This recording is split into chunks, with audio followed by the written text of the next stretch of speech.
మా నాన్న 76 ఏళ్ల వయసులోనూ చురుగ్గా ఉంటారు. తన తండ్రి సీఎం చంద్రబాబు 76 ఏళ్ల వయసులోనూ ఎంతో చురుగ్గా ఉంటారని మంత్రి నారా లోకేష్ అన్నారు. తన తండ్రి పనితీరును, అంకిత భావాన్ని మంత్రి లోకేష్ కొనియాడారు.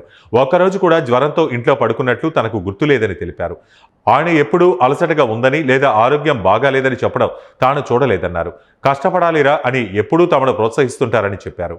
ఆయనలో ముగ్గురు 25 సంవత్సరాలు కుర్రోళ్ళు ఉన్నారు, ప్లస్ 1 సంవత్సరం బేబీ పసిబిడ్డ. అంత పరిగెడతాడు ఆయన ఎక్కడ ఒక రోజు అలసట్టగా నీ ఆరోగ్యం బాగాలేదన్నా నాకు అసలు నాకు జీవితంలో గుర్తులేదు తల్లి. ఒకరోజు జ్వరం వచ్చి నేను ఇంట్లో పడుకున్న రోజు నాకు గుర్తులేదు. తిరుగుతాడు, కష్టపడాలిరా, చేయాలి. ఎందుకంటే రాష్ట్ర విభజన జరిగింది, కట్టుబట్టలతో మనం ప్రయాణం ప్రారంభించాం. ఇప్పుడు హైదరాబాద్ చూసి 62 సంవత్సరాలు అందరూ కష్టపడలా, అందరం కష్టపడి అభివృద్ధి చేసాం. మీది కాదని పోమన్నా ఇప్పుడు వచ్చి ఇక్కడ పడ్డాం. ఇప్పుడు అమరావతి చేస్తాం, ఇంకా కసితో చేయాలి. మనకేం తక్కువ ఆంధ్ర రాష్ట్రానికి నంబర్ 1 చేద్దాం. విద్య, వైద్యం, ఉద్యోగాలు, ఉపాధి